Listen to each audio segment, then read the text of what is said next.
Ang kapanganakan ni Moises. Ikalawang kabanata. May isang tao mula sa lahi ni Levi na nakapag-asawa ng isang babae na galing din sa lahi ni Levi. Hindi nagtagal, nagbuntis ang babae at nanganak ng isang lalaki. Nang makita niyang malusog ang sanggol, itinago niya ito sa loob ng 3 buwan. Pero nang hindi na niya maitago ang sanggol, kumuha siya ng basket na gawa sa halaman ng papyrus at pinahiran ng alkitran. Pagkatapos, inilagay niya ang sanggol sa basket at pinalutang sa tubig sa tabi ng matataas na damo sa pampang ng ilog ng Nilo. Nakatayo naman sa di kalayuan ang kapatid na babae ng sanggol para tingnan kung ano ang mangyayari rito. Ngayon lumusong ang anak na babae ng Paraon sa ilog ng Nilo para maligo. Habang naliligo ang prinsesa, ang mga utusang babae naman niya ay naglalakad-lakad sa pampang. Nakita ng prinsesa ang basket sa matataas na damo, kaya ipinakuha niya ito sa isa sa kaniyang mga utusan. Binuksan niya ang basket at nakita ang umiiyak na sanggol, kaya naawa siya rito. Sinabi niya, "Isa ito sa mga sanggol ng mga Hebreyo."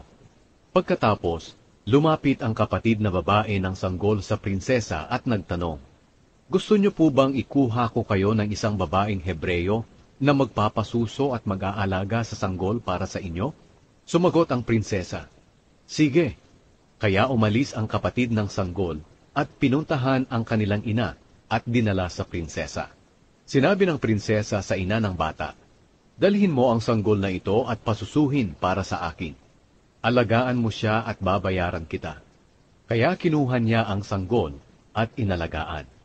Nang lumaki na ang sanggol, dinala siya ng kanyang ina sa prinsesa at itinuring siya ng prinsesa bilang tunay niyang anak. Pinangalanan ng prinsesa ang bata na Moises, dahil sinabi niya, "Kinuha ko siya sa tubig." Tumakas si Moises papuntang Midian. Isang araw, nang binata na si Moises, pumunta siya sa mga kadugo niya at nakita niya kung paano sila pinapahirapan. Nakita niya ang isang Ehipsyo na hinahagupit ang isang Hebreyo na kadugo niya. Lumingalinga si Moises sa paligid kung may nakatingin.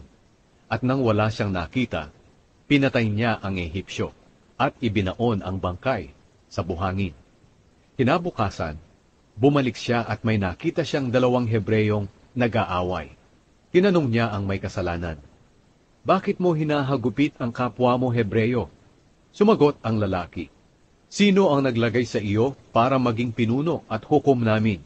Papatayin mo rin ba ako, katulad ng ginawa mo sa Ehipsyo kahapon?" Natakot si Moises at sinabi sa kanyang sarili, "May nakakaalam pala ng ginawa ko."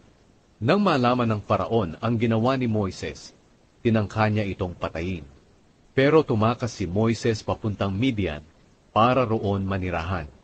Pagdating niya sa Midian, naupo siya sa gilid ng balon. Ngayon dumating naman ang 7 anak na babae ng pari ng Midian para umigib at painumin ang mga alagang hayop ng kanilang ama. May dumating doon na mga pastol at pinapaalis nila ang mga babae at ang kanilang mga hayop. Pero tinulungan ni Moises ang mga babaeng anak ng pari at pinainom pa niya ang mga alaga nilang hayop. Pag-uwi ng mga babae sa ama nilang si Reuel, tinanong niya sila, "Bakit parang napaaga ang pag-uwi niyo?" Sumagot sila, "May isang Ehipsyo po na tumulong sa amin laban sa mga pastol. Ipinag-igib niya kami ng tubig at pinainom ang aming mga hayop." Nagtanong ang kanilang ama, "Nasaan na siya? Bakit ninyo siya iniwan? Tawagin ninyo siya at anyayahang kumain." Tinanggap ni Moises ang paanyaya at pumayag siyang doon na tumira sa bahay ni Reuel. Nang magtagal, ipinakasal ni Reuel ang anak niyang si Zipora kay Moises. Nagbuntis si Zipora at nanganak ng isang lalaki, at pinangalanan ito ni Moises na Gershom, dahil sinabi niya, "Dayuhan ako sa lupaing ito." Pagkalipas ng maraming taon, namatay ang hari ng Ehipto, pero patuloy pa rin ang paghihirap ng mga Israelita sa kanilang pagkaalipin. Humingi sila ng tulong at umabot sa Diyos ang kanilang hinaing. Narinig ng Diyos ang kanilang hinaing, at inalala niya ang kanyang kasunduan kina Abraham, Isaac, at Jacob.